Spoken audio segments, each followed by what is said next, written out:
لیکن رسول الله صلی الله علیه وسلم اخلاق مبارک هغه په خپل لاس باندې مړی جوړی او هغه بدکار زنانه ته په خولې چې ورګي هغه مړی والا خوله په خولې چې ورګي صحابه لیکي چې کله هغه زنانه هغه مړی خوله چرنګ تیری نو چې وسلو هغه مړی خولې سره چې د رسول الله صلی الله علیه وسلم لاس مبارک ورته لګیدلی وو هغه مړی خولې سره د جسم ته ایمان داخل سو الله اکبر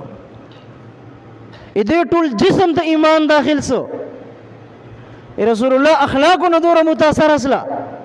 فورن ورته فرمای یا رسول الله ذکر ته جو خپل غسل کوم خپل جسم صفا کوم او بیا دلته تا راځه ته ما ته کلمه وایي نو هغه د وخت بدکاره شو